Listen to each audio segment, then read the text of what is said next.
Para saudara dan saudari yang Tuhan cintai, selamat pagi dan selamat bertemu lagi dalam renungan harian dari Paroki Santo Petrus dan Paulus Sargapura, edisi hari Kamis tanggal 30 Juni 2022, dalam masa biasa yang ke-13.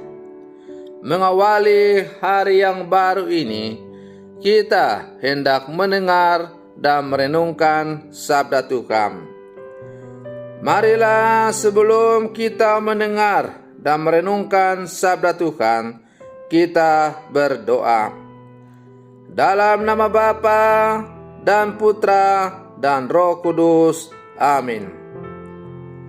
Allah Bapa sumber belas kasih, berkenanlah mengampuni dosa-dosa kami bila kami bertobat kepadamu.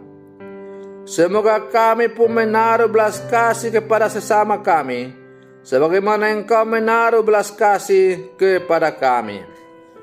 Bersabdalah ya Tuhan, kami siap untuk mendengarkan. Terpujilah Engkau Bapa, Putra dan Roh Kudus, kini dan sepanjang segala masa. Amin. Para saudara dan saudari yang Tuhan cintai, sabda Tuhan yang hendak kita dengar dan renungkan untuk mengawali hari yang baru ini, hari Kamis, dalam masa biasa yang ke-13, diambil dari Injil Matius pasal 9 ayat 1 sampai 8. Tuhan bersamamu. Inilah Injil Tuhan kita Yesus Kristus menurut Santo Matius. Pada suatu hari, Yesus naik ke dalam perahu lalu menyeberang. Kemudian sampailah ia ke kotanya sendiri.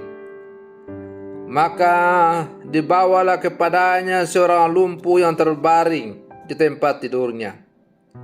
Ketika Yesus melihat iman mereka, berkatalah ia kepada orang lumpuh itu, "Percayalah, hai anakku, dosamu sudah diampuni."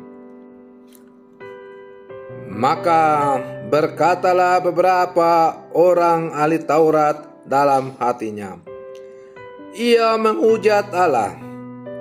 Tetapi Yesus mengetahui pikiran mereka dan berkata, "Mengapa kamu memikirkan hal-hal yang jahat di dalam hatimu? Manakah lebih mudah, mengatakan dosamu sudah diampuni, atau mengatakan bangunlah dan berjalanlah?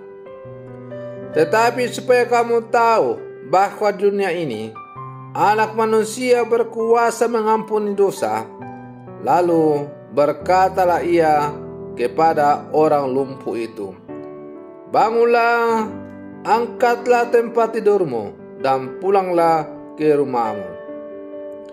Dan orang itu pun bangun lalu pulang.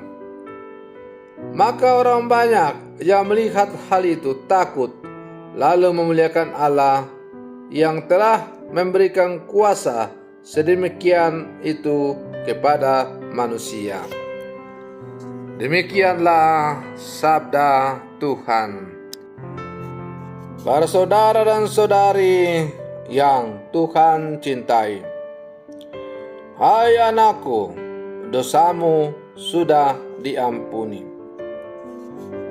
Kata Yesus kepada orang yang sakit lumpuh. Ungkapan itu adalah anugerah yang menyembuhkan si sakit. Melalui ayat itu, para pembaca dan pengikut Yesus diyakini bahwa penyembuhan yang diberikan Yesus kepada orang lumpuh itu tidak setengah-setengah. Sebaliknya, Yesus memberikan kesembuhan yang tuntas dan menyeluruh, baik jasmani maupun rohani. Tindakan Yesus sangat berbeda dengan penyembuhan yang dilakukan para dokter di zaman modern. Seorang dokter sering hanya menjadi ahli di bidang tertentu, bukan menjadi tabib penyembuh seluruh sakit. Para saudara dan saudari yang Tuhan cintai, dalam konteks hidup modern, orang mungkin susah untuk percaya bahwa Yesus mampu menyembuhkan seseorang secara tuntas dan menyeluruh. Kuasa penyembuhan ini diwariskan kepada gereja dengan cara penerimaan sakramen-sakramen.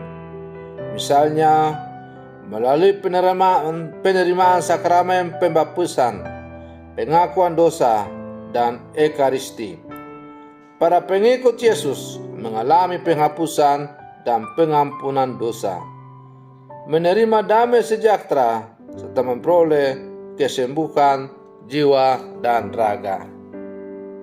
Para saudara dan saudari yang Tuhan cintai, marilah dalam kehidupan kita sehari-hari kita terus menyandarkan diri seluruh kehidupan kita kepada Yesus. Ada begitu banyak penyakit-penyakit yang kita derita, yang membuat kita tidak bebas untuk menikmati hidup sebagai anak-anak Allah. Hari ini Yesus datang kepada kita dan berkata, "Percayalah anakku, dosamu sudah diampuni." Ya, dosa memang membuat manusia terbelenggu, bukan hanya jasmani, tetapi juga rohani. Maka dengan pengampunannya diberikan oleh Tuhan kepada kita dibebaskan dari belenggu-belenggu yang membuat kita tidak bebas untuk hidup sebagai anak-anak Allah. Maka mari kita datang terus kepada Yesus, percayalah bahwa Dialah merupakan satu-satunya solusi hidup kita. Semoga demikian. Selamat pagi, Tuhan Yesus memberkati.